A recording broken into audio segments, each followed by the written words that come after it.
Jorge, thanks for being here. Of course, it's my pleasure. All right, so you're going to have to help me again. It's Jorge Jraissati. Almost close enough, yeah. Go ahead, tell me again. Jraissati. Jraissati. Ah, fuck. I was so close. Could be, yes. So the Economic Inclusion Group. Yes. Thank you for being here. I've seen you so much at all of the Bitcoin events and all the HRF events over the last couple of years. It's been good getting to know you and becoming friends. Likewise, yes. Even in past couple of weeks, like I know, you're everywhere. We have been in Washington and Nashville. We saw each other here. Yeah. And I don't know the next time. Yeah. I don't know if you're going to Lugano or something. I'm not going to Lugano. Okay. Everybody's going to Lugano. You got to ask Paolo for something. Now's the time. They're asking me, because that is true, actually. So they're doing some competition in Lugano. They're distributing some grants or something, and I will be one of the judges. Oh, cool. So if somebody's listening to the show, I will be like checking the proposals and seeing who wins and who's not. Paolo is the other person. Adam Back is the other one. Oh, that's a good lineup. Exactly. Yeah. Sweet. Have you figured out what you're going to ask from Paolo? Yeah. Let's see. That's good.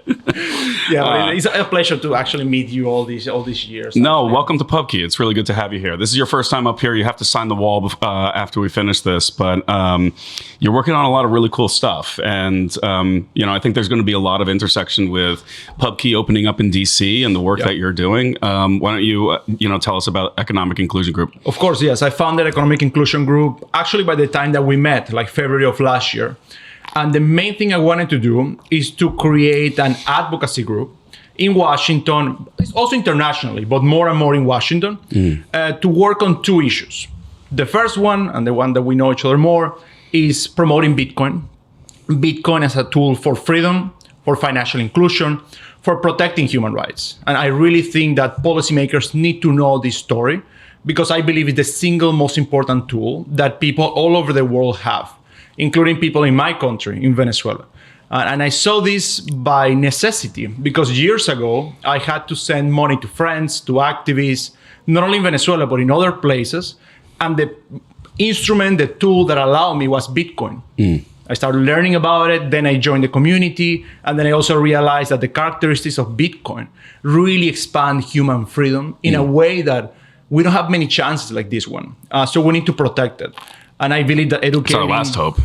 Exactly. I think all hope is lost if Bitcoin fails, personally. You believe that, right? Yeah. I mean, when we're talking about these things, especially when we're looking at CBDCs or stable coins, not much difference between the two, to be honest. Financial surveillance.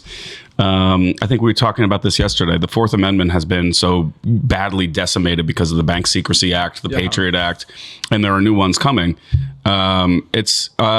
It feels like a bit of a hopeless situation, but Bitcoin does give you some hope that there could be a pathway through to reclaim these rights, not just for Americans. The Fourth Amendment is something that just people are not aware about how much their financial privacy is gone. Yeah, completely gone. So talking to policymakers, decision makers, everybody about the power of Bitcoin from a financial inclusion perspective. The second issue that I saw that nobody really emphasizes or understands or advocates is on solutions to the debanking problem.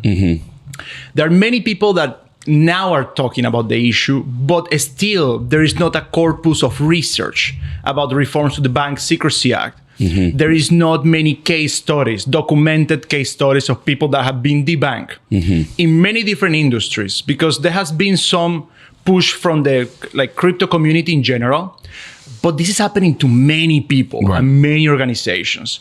I saw foundations who lost their bank accounts. I have seen small businesses losing their bank accounts, human rights activists losing their bank accounts, minorities all the time, they're terminated their bank accounts. And I saw that this is an issue. In the US or just or internationally? Both. Both, yeah. Both. In the US, I know plenty. Internationally, in Europe, as in many things, in Europe is worse, the situation. Really? Yes, especially with foundations, organizations, immigrants, activists. Many don't have bank accounts. And I realized this because I was speaking at a conference, I think over 2 years ago, and we were having dinner, and the activists could not pay for the dinner. They were telling me, no, I use only my wife's credit card or my family member's credit card, but I don't have a bank account, they told me. It's like, really? And when I asked them, they could not explain why. They knew that it was like a risk issue. But I saw there was no research and no advocacy to solve this problem. And even from the Trump administration now, what we are telling them is that executive order is fine, changes in Treasury are fine, but we need reforms to the Bank Secrecy Act, Yes. deep reforms. You mentioned financial privacy. We don't have any financial privacy, Right. not only from bad actors in the US, but from bad actors in other countries who want to abuse the US financial system. So that's what we are building. We have been very efficient and successful. As you know, when you have a startup, you need to be very efficient. You need to work really hard, and you need to become really an expert. So we're doing very good. There will be a bill in Congress, in the House soon, with many of our recommendations. And in Europe, we have done similarly with a couple of resolutions. So we've talked to a bunch. We've had a lot of policymakers, a lot of regulators. One that sticks out. So Hester Peirce, SEC Commissioner Hester Peirce, did a fireside chat with Ross Stevens, the head of Stone Ridge and NYDIG.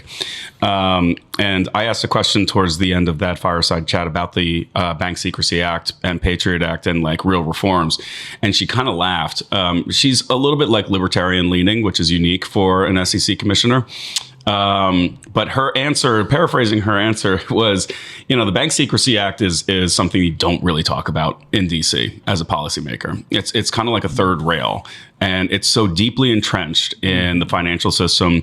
And if we're being honest, we also see these parallels in crypto as well. But the large financial institutions really love this stuff because their legal risk and compliance departments get to a point where it creates a regulatory moat and newcomers cannot compete. So we have been trending in the direction about a myriad of things. Call it terrorism, protecting children, like the usual stuff. Allow these banks to actually have this regulatory moat that they may bitch about publicly, but they actually love it. So all that funding going into Washington has sort of kept that issue and how it's eroded constitutional rights, Fourth Amendment in particular, for individuals. That's been sort of kept at bay because it's also something that's not super easily understood. Like the average citizen is not going to really drill into this stuff unless it hits them directly.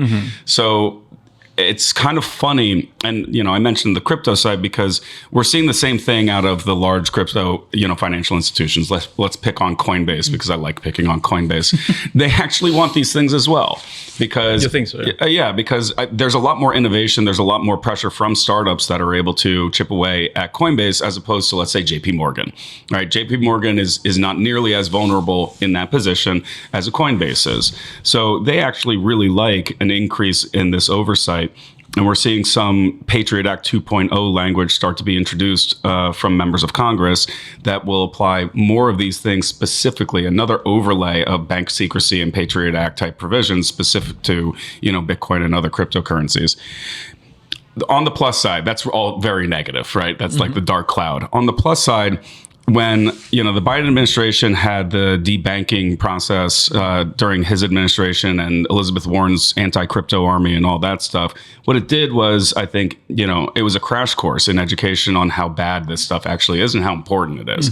So more and more Americans that were affected by this directly are now saying, effectively, what the fuck? Like, we probably need to change this. So there is a glimmer of hope where we could actually galvanize people. The work you're doing is tremendously important in getting the word out. PubKey does, our part. We could always do more, but I think it's the final boss for Bitcoiners to get this. That's the final boss, honestly. Yeah, yes. Absolutely. Do you think that so I agree with your first hypothesis that banks in general, they want to put more barriers to entry. Yeah. They want to make more difficult the market, especially big banks. Maybe we have better opportunity with community banks to have some sort of support. Sure. My question for you is whether do you think that the best angle we have right now is that because of this debanking situation, banks will not want to be in the middle of all these political fights and all this weaponization of the financial system, and then conservatives hating on banks because banks are debanking conservatives, but also socialists doing the same. So do you think this is the right chance that we have to galvanize on support, but also to tell the banks that they went too far on this? Or do you think that it's just no chance? I don't think the banks really care, right? Like, I think that it's business as usual. Like, we see, large numbers in fines that are meaningless, right? If like a bank is banking a cartel or something like that, and it's just like, we're going to fine them $1 billion. It's just like, here you go. Here's a couple nickels. Yeah. And everybody's happy because the regulators are happy because they get some money. Exactly. And the banks, like, they don't care. It's a really good question. I do believe in people. I do think that there is an opportunity to effectuate change. I'm a Bitcoiner, so I don't have a tremendous amount of faith in policymakers in general to solve problems. But you can apply pressure and you can build new solutions. So, with Bitcoin, you have a parallel economic system being built, and that can be used as leverage to make some progress on the other side. It's really difficult, but you have more experience with the international financial frameworks than I do.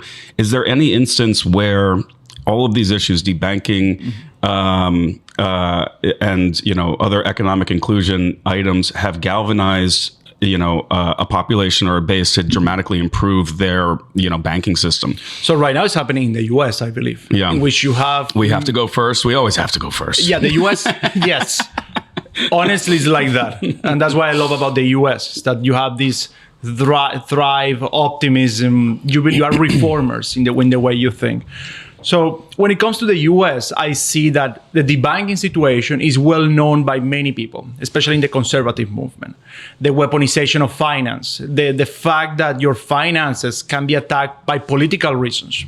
So you have an increasing number of people here who understand that there is an issue. As you mentioned, there is a lot of technicalities when it comes to anti-money laundering laws or terrorist financing laws that people do not understand. Yeah. I had met with many think tanks that they say that they care about the debanking issue. But for example, they don't know what the Financial Action Task Force is.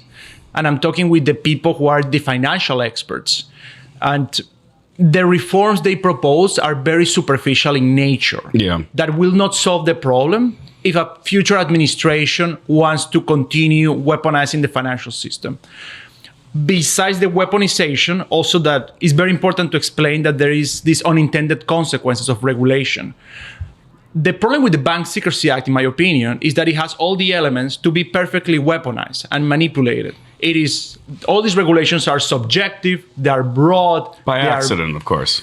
Of course. They are vague, they don't have due process, they are obscure. Yeah. So you have all these elements that if you really want to solve the problem, you need to take away. Because it's very un-American to have all these regulations that give all this almost omnipotent power to regulators. Yeah. Regulators, if they dislike a community or a business group or SROs, right? Yeah, they just crush it. Yeah. They just can crush this. So yeah, it's deeply un-American from that perspective. The problem with anti-money laundering laws also in general is that you don't have the presumption of innocence. So you have the presumption that you are a financial criminal, even before you have any kind of court decision. That is, again, very un-American. Yeah. So you think you can build a movement based on this? You can make parallelisms with lawfare or with the weaponization of other areas, the deplatforming of people on social media, for instance. So you can do these comparisons. And I think by the way the American spirit works, Americans will rally behind. Yeah. It is not... When I start to do this, I was at the beginning emphasizing the technicalities of the regulation. But that's not the important thing. The important thing for people to understand is all the horrible ways in which our financial system has developed. Most people, I'm sure they believe that the Fourth Amendment protects their financial privacy, their financial information. Yeah. But it's not the case. And it's not the case with all your behavioral data, which is your travel information, your hotel, your everything. Because these days we have all our data out there with AI, with everything. Right. Social credit scores are already kind of here. Like, I love it when American media talks about the boogeyman in China and it's the social credit score, but we already have elements of that here. We've had it for a long time. It's scary stuff. I think it's only going to dramatically increase with AI and everything else, taking away all the personal data. But going back to the BSA, what have been the most significant challenges for financial privacy? Have there been seminal Supreme Court cases over the years? Because the BSA has been around since 1970. 1970, thank you. So that's a pretty long time. I would imagine that there are some seminal court cases where this has been challenged. Are you aware of any through the court process? But not enough, honestly. Yeah, not enough. Because it's so obscure, it's so technical issue. And expensive. You're going after a Goliath, right? Like you can get drowned out. It is very expensive. Yeah. Actually, when I began my organization, one of the advice I was told is that I was working on a very complicated subject. Because, again, my background, for example, is to also advocate for a free Venezuela, more democracy in Venezuela. Is an easier, way easier subject to advocate for. Not to resolve. To resolve is different, but to advocate for is easier. When it comes to Bank Secrecy Act, you are fighting against a lot of financial interests, a lot of pressure, and something that is so technical, and something that is surrounded by this idea of protection of people.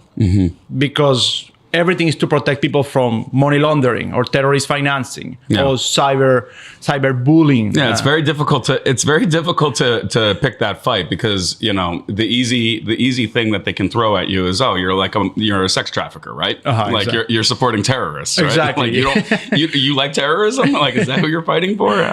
Yes, with the money laundering is that just imagine the PR of a congressperson or parliamentarian who voted against better money laundering rules. But that's why it's so important to also educate the public. Because the public need to know that 99% of all these regulations don't work. We are not catching the bad guys with all this. Right. Because they're not designed to do that, sadly. So there is not enough, really. On the policy side, there's some people, very technical people working on it, but it's mostly a new area of research. Again, to my astonishment, when I began working on this, there was not systematic collecting of cases. There was no systematic regulatory analysis.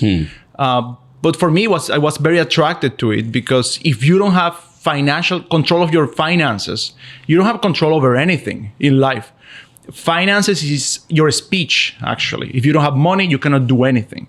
If organizations can be debanked because of their political ideas or the business they are, this is not a free society. Yeah. And I feel very confident that we need to push in that direction and that Bitcoin is very connected with the flourishment of Bitcoin at the same time. Yeah, it's interesting. You would think that the Trump family would make this more of a priority considering it happened to them, right? This was a political attack, leveraging the financial system. It was pretty straightforward with them. They got debanked. They talk about it. But I'm surprised that they haven't made it a little bit more of a policy priority to clean this up. Do you think that you think that that's still in the cards and they're working on this thing as well? I know they're probably busy with other things as right. well. But the problem is that around them, they don't have the level of expertise they should on this problem. And I say this with confidence. And I say this also based on the executive orders, etc., which the language they have, it is very thin compared to the degree and magnitude of the problem. Because the solutions they have put are just, in the long run, they can even create more problems. Because there will be a point in which the problem is not debanking, the problem is banking in the first place. Yeah. Anything that is related to policy, banks will just avoid having. Also, a huge fight that we need to make is to avoid that all this Bank Secrecy Act then comes into new forms of finance, because that would then kill the new forms of finance. So the problem with the Trump administration, I would say, is just that he needs to have more people in their ear talking about the importance of it and talking about the deep solutions they have to do, because they were debanked. And they saw how they were almost crushed by this situation. So they must have this interest on doing so, but they need partners. They need people like us who are advocating. Yeah. I don't know of a single member of Congress or Senate, that has spoken out against the Bank Secrecy Act, either in terms of a total repeal or massive reform. There's a handful that have been talking about the Patriot Act, and it usually hits on some of the AML KYC items. And how destructive that's been. But the problem is so much deeper than the Patriot Act. You have to go at the foundation. And of course, this would have to be an act of Congress. So we're basically trying to figure out how to get off zero. Like, how have conversations been with policymakers? Like, is it a bit of a stone wall when you bring up the BSA, or is there? Are people listening at least? People are listening a lot. That's great. Because of the different ways they present the issue. You always need to be smart about which way you present issues. Of course, yeah. And from the national security perspective, what I have seen is that it is worrisome for many members of Congress.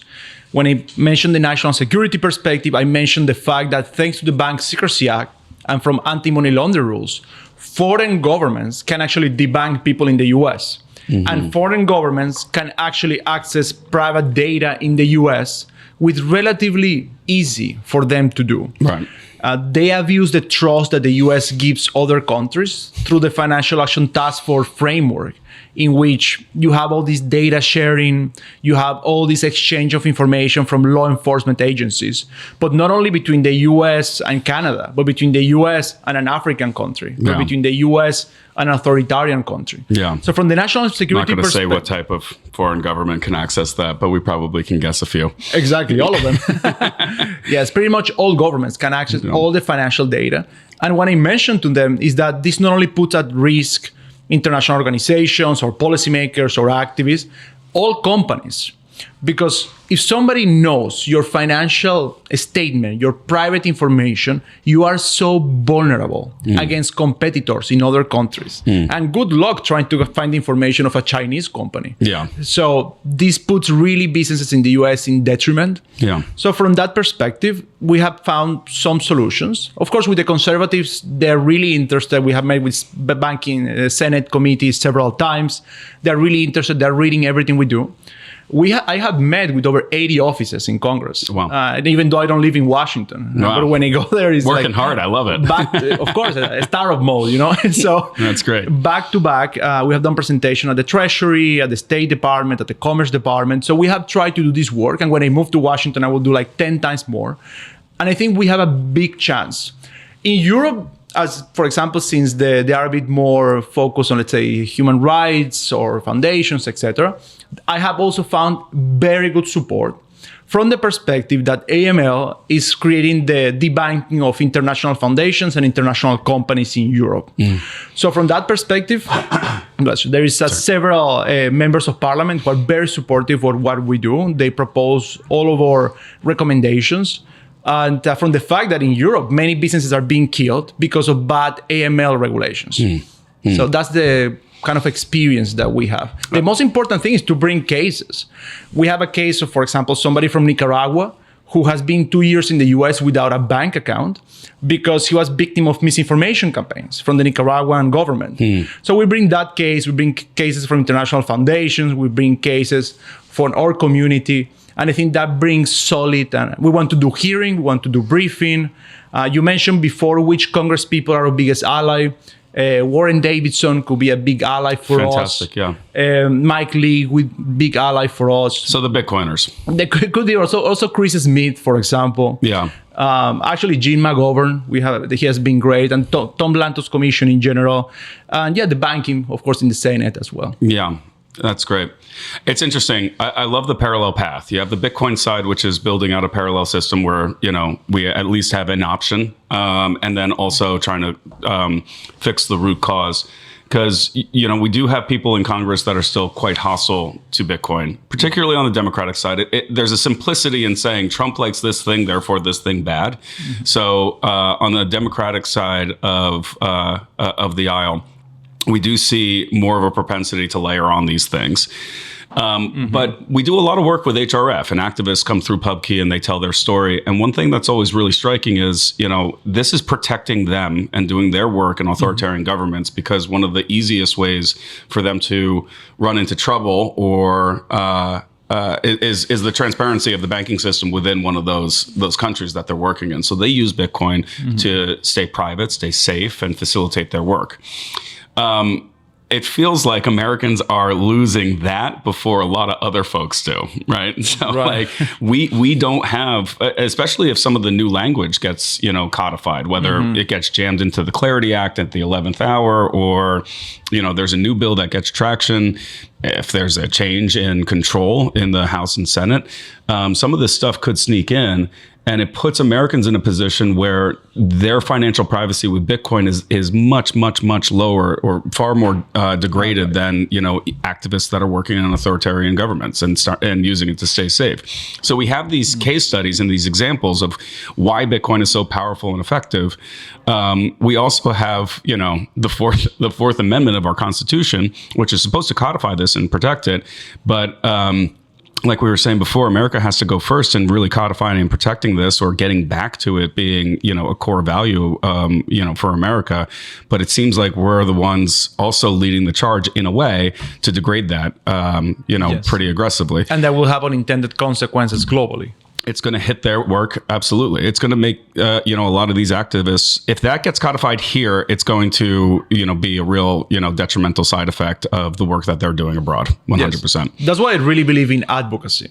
Is that because on the one side, you have the people who are the developers, the tech people, pushing the boundaries of the technology, but you really need advocacy to protect the technology from bad regulation, from bad policy.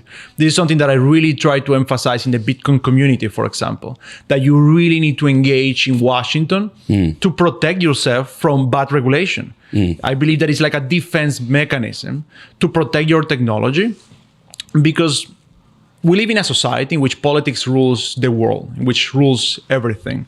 So you really need to be in the right side of that. Yeah. And if Washington becomes more hostile with privacy, it will have a trickle-down effect in all over the world. Yeah. So for the people who think that if the situation in the US becomes bad, they will move to another jurisdiction, that's not true. That's not the way the world works. Yeah. I agree. So following the advocacy thread, outside of the policymakers and meeting with these offices, there's obviously a tremendous amount of think tanks and advocacy groups based in Washington. You're moving to Washington to be more effective there. Who are the biggest allies in think tanks, the biggest targets that you have to try and, push some of these things front and center for them? And, how do you approach also the detractors among like the think tanks? Because I'm sure there's those as well. There is about, like in everything, there is about everything. Yeah. From what I have seen in the think tank world is that in general, just a lack of understanding about these issues. Yeah. So is that not even they're in favor of against, it's just lack of understanding of these problems.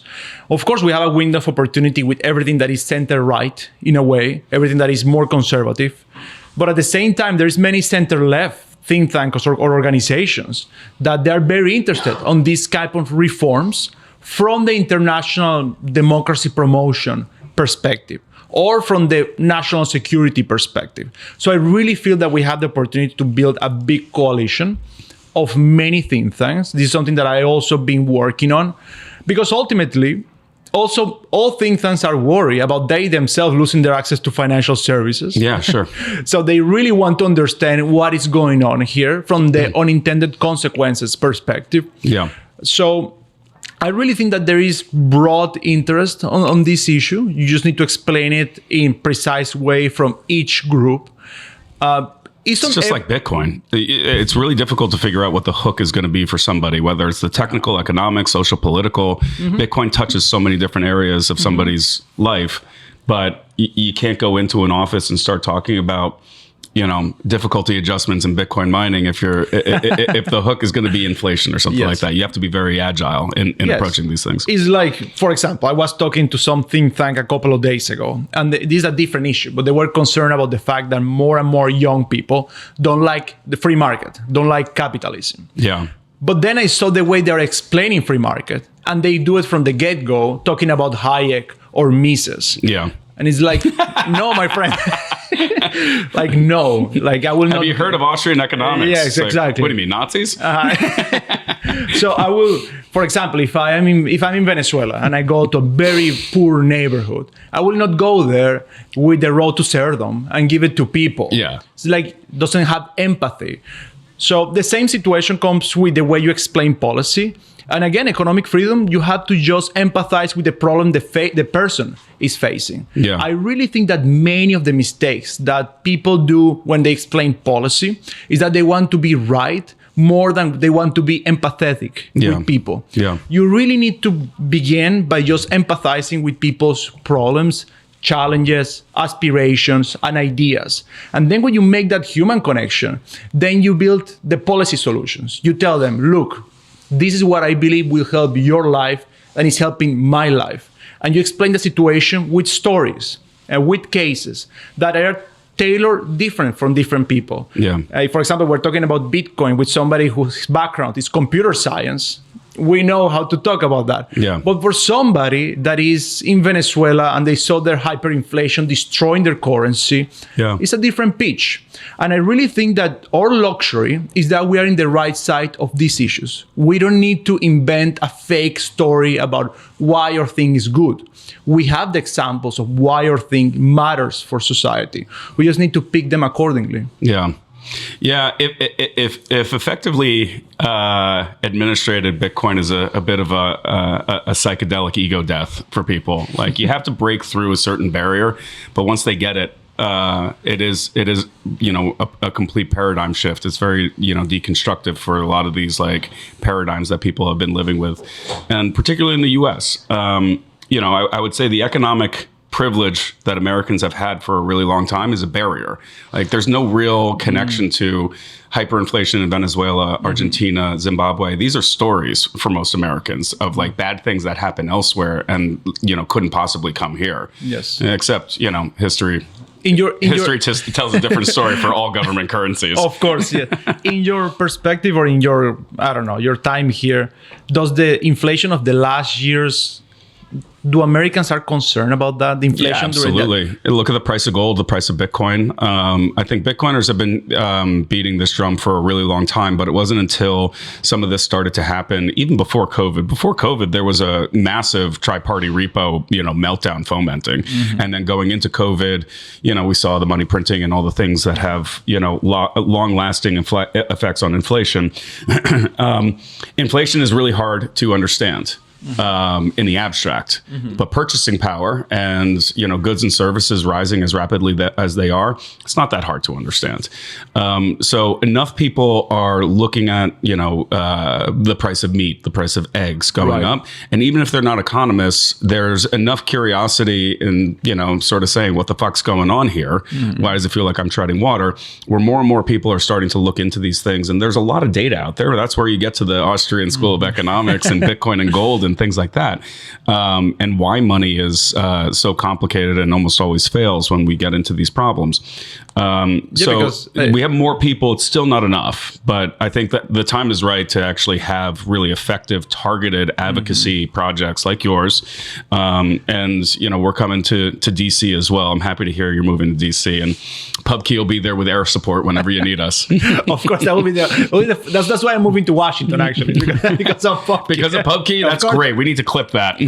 I'm moving to Washington because I want to be in PubKey at least once a week. That's awesome. You're always welcome. Yes, you're always welcome, and here as well. Thank you very much. But I think he's right and in fact, this is why in New York this Mandani guy is so popular. Yeah, is that because people see that it's just everything is so expensive, and they saw a candidate that is talking about these problems. And when people see that their salary they get is not enough to rent an apartment, to buy groceries, look, even to pay an Uber or something, it's like too expensive for them. They will want to. They're seeking for solutions. And they're seeking for solutions that are radical and are new. Yeah. And I think there's a window of opportunity for us. Yeah. Because when people go and they watch CNBC and they see gold is our all-time records high and the S&P 500 and everything, and they see, okay, my dollars then are record low then. Yeah. So I think they're looking for solutions. Yeah, absolutely. He's an extremely effective communicator. He's run a brilliant campaign. He's fresh. And he is talking about the right issues. I hate the politics. I hate the policies. He's a bit of a nepo baby communist, but hopefully, like a caviar socialist. if we need to go through that, I would say New York City has gone through a lot of these things. I'd like for it to stop one day, and we can just get back to New York City being, the fantastic, global leader that it has been and should be again. But It'll be okay. New York is resilient. But that's the thing, is that you mentioned that one of the things is that how fresh and new he looks like. Yeah. I think from the Especially by comparison. I mean, Cuomo, goodness. Like, everybody knows Cuomo. He had a terrible showing through COVID. I think New Yorkers are still very resentful for what happened there. It almost feels like it's by design that like we have these choice of candidates and, we're left with just atrocious options across the board. That is true, actually. It's by design almost. Yeah, because the way politics develops, there comes a point in which the candidates are so bad that they open the door for these new, energetic people, which we can make a similar comparison to our cause, to the Bitcoin cause. Money has become so broken. The financial system has become so broken. The economy has become so broken for many young people that our ideas, who are fresh ideas, who are new ideas, will be extremely appealing for people. Yeah. And you see in the political sphere, you see it in the nonprofit perspective, you see it in the thought leadership perspective. There is a need for fresh, new faces, new ideas. And I think we can provide that. And we can provide that, again, from different perspectives, with different looks, different characters that can be for everybody. And people are looking for solutions. And these days, you can reach millions of people in their phones every single day.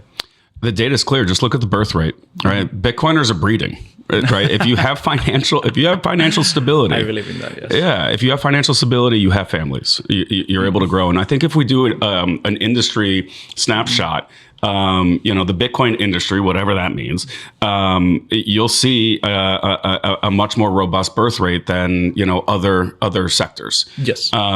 And it's pretty basic stuff. We're going to be in a lot of trouble unless Bitcoiners. Look, we'll keep breeding. It's fine. Yeah, for us it's great. We're in the right side of that. Yeah, exactly. I mean, like when people ask me why did I call my organization Economic Inclusion, is that because I believe that the biggest issue we have is that people need to be included in the game of progress. Yeah. They need to be included in the success of the market economy. They need to have economic opportunities. Because if not, you will have political radicalization, communism, socialism. You will have a bad economy in which people are having a very bad time. You will have mental health crisis, people out there homeless. I think we're checking a lot of these boxes already. Sadly, because I think the economy is not working for many people. Yeah. And the last thing is that if people are not secure enough in their economics, they will not have children. Yeah. Many people, they will just think twice. Because if they can barely afford living by themselves, single, they are scared about taking the responsibility of having a son or a daughter. But that's the collapse of our society. That's the collapse of the country, the way we see it. Yeah. But when people are prosperous, when people have good jobs, they want these things naturally. For sure. So I think that's why we need to work on it. Education and healthcare are not really included in CPI, right? They're all these things that are like very critically broken, and it goes back in line with the mental calculus that people do as to whether or not they can afford to like have kids. A lot of that stuff is excluded, and it makes the problem even more inaccessible for people to actually understand what's going on. What are your thoughts on the mental health issue here in the US? I mean, it's not great. But what do you think is the cause of all these things? Because I see it growing every year. Yeah, look, I think that a lot of the drug epidemic did have to do with offshoring of industry, right? I think that the economic foundation played a big role in that. And when you're hopeless, drugs are, an escape for a lot of people. And we saw that happen in the Rust Belt with the opioid crisis, even before fentanyl. And now it's cheaper and more ubiquitous. So I think the hopelessness is definitely part of it. And then even outside of that, COVID was terrible for young people. Like, I feel horrible for people that were in high school and college and like really, really important years for social development were robbed from an entire generation. And then, the phones are not great. Like, TikTok and Twitter are not necessarily the best bastions of mental health. But if it can be compartmentalized and we can get people out and in person, and to be honest, this was a big driving force for why we started PubKey, getting people out, particularly Bitcoiners, but PubKey is for anybody that enjoys sort of being in person and having, debates and conversation. The role that pubs and taverns have played for thousands of years. On the back of COVID, we saw way too much, online, and sometimes people just need a good bar that they can go to and actually meet people, in person and figure out their perspective and advocate for your perspective and hopefully come to consensus. That is true also, yes. Because the social institutions where people used to hang out, they have been declining. And people are more and more isolated. Yeah. I saw the other day a statistic that majority of people, they take like 7 hours per day on their phone. Yeah. That's way too much. It's way too much. I'm probably guilty of that, but way too much. And then we have another element that's layering on. Have you seen this like friend.ai? And it's basically, the ads are being vandalized in New York, some places. But, the thought of the loneliness epidemic, which is a knock-on effect of COVID, isolation, the loneliness epidemic is something that a lot of AI startups are thinking that they can solve because the friend is your computer. My God. It's not great, but... so that the AI girlfriends are coming or what? Oh, for sure. For sure. I mean, ChatGPT is already basically like a therapist just telling you that everybody else is wrong and you're perfect. Like, that's not great. The other day I met somebody who told me that they have a friend who their girlfriend got mad at AI because her boyfriend was talking to more AI than to their girlfriend. Yeah, that's coming. I mean, look, I think loneliness is a big part of it. And I think that there are massive underpinnings with the economic situation. Having a sense of pride and fulfillment in one's job that's actually working for them, rather than it being, I'm grinding through this to have a baseline of survival. Solving that, I think, needs to be the priority, and not just these stopgap solutions with some new pill or, a computer friend. This is what I also love when I began more involved in the Bitcoin community, is that I start going to these conferences, people start inviting me, and I start meeting people. And many people in the Bitcoin community were very happy and very fulfilled. Yeah.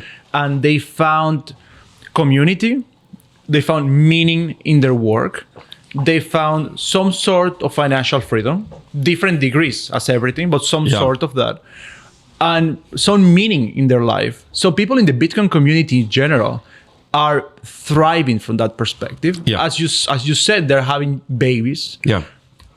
And I think that really it shows the power of having these virtuous cycles in life.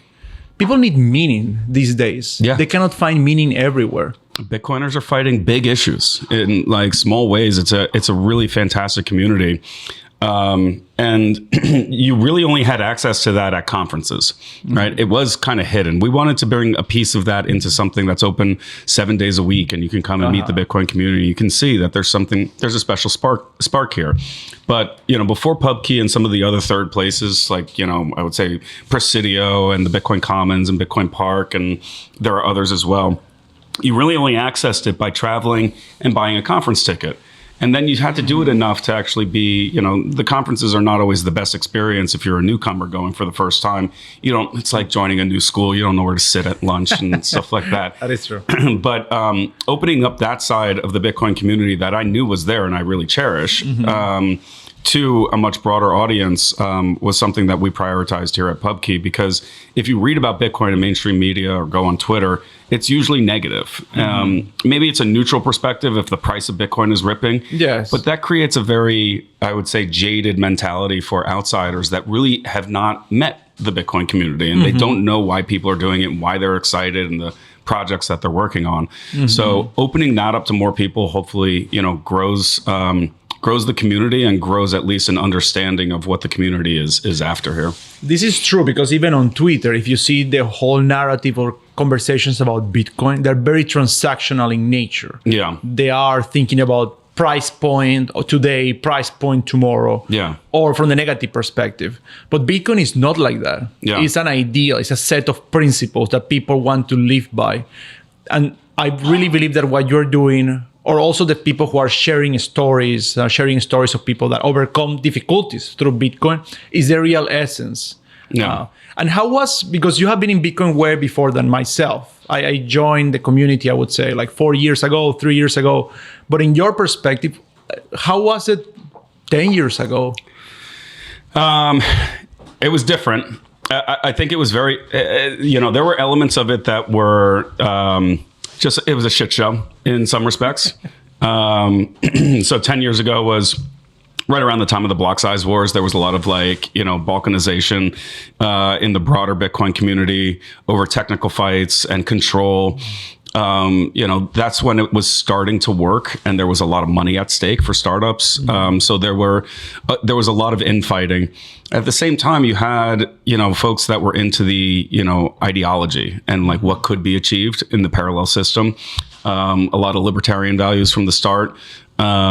So that was always a through line, and you had elements of a new community. It wasn't always it was ugly at times, for sure.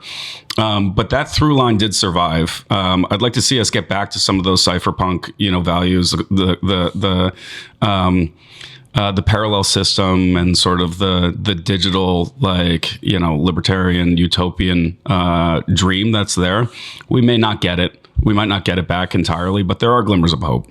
Yeah, there are elements that we can actually control and bring back. Yeah. Like this Bank Secrecy Act and financial privacy. And yeah, now's the time, right? Too much of the excitement is around ETFs and treasury companies and number go up and, everybody's, going to get a girlfriend and a yacht. And Bitcoin is so much more important than that. And I think if we lose sight of, some of its, original potential and, why Bitcoin came to the world when it did, in the context of Occupy Wall Street and the global financial crisis and all of that stuff, it's critical to remember where we came from, because if we lose that and it's just number go up, that's a bit depressing. So around that time, you were already libertarian, like 2008? No, not really. I was a Bernie bro. But Occupy Wall Street was definitely part of the mix. I used to be a swap and derivative lawyer. So I had a front row seat to the global financial crisis from that perspective. And my work became, predominantly Dodd-Frank, implementations for big banks. And there was something off about it in general. Like it wasn't solving problems for individuals that were losing their jobs, losing their companies, their houses, financial collapse. Absolutely. And then I started reading about Bitcoin in that backdrop. And the whole libertarian movement, that was all very foreign to me. And I was a skeptic of Bitcoin when I was first reading about it, but there was some interesting hook that I stuck with. And I don't think I'm a libertarian now. I'm probably more of an anarchist in general. But you have to, for a very long time, Bitcoiners say I don't care about politics. That libertarian anarcho-capitalist through line was still very strong. But it is promising to see Bitcoiners waking up to the fact that it doesn't matter if you don't care about politics, it cares about you. Mm-hmm. So seeing the Bitcoin community get active in this last round of elections, not just with the president, but Ohio Senate race to unseat Sherrod Brown, Katie Porter in California, the community is waking up to effectively what we've been talking about. You have to have a parallel path. Yes. You can build a better system. Hopefully outside of the system, hopefully there are not too many touch points with the ETFs and the treasury companies, and it's able to thrive independently to some extent. But you do have to play a little bit of defense or offense in making the existing regulatory structures, work for Bitcoin to give it an avenue or a pathway to success. You have to.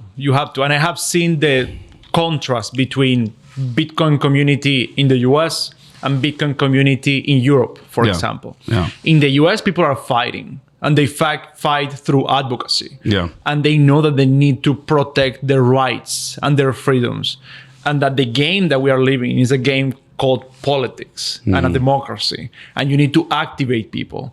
And if you activate people, people will respond to this. And if you push and you engage with policymakers will come to your side. In Europe, on the contrast, the level of apathy, the level of lack of optimism, lack of skin on the game is what is allowing Bitcoin to be regulated the way it is regulated, or privacy to be attacked the way it's attacked. Because if people don't engage, if they don't support organizations doing good stuff in Europe, then the natural trajectory is that the enemies of freedom, they will engage and they will work the game, they will play the game. And then or society will decay, or technology will die, and people will have no hope, and they will think that they can move to another jurisdiction, but that's really not the case. Yeah. So I really see the contrast. For example, in Europe, they want to do this chat control regulation in which they want to ban encryption Yeah. From all messengers. Yeah. And people don't... Except for there. Of course. Exactly. And people don't want that.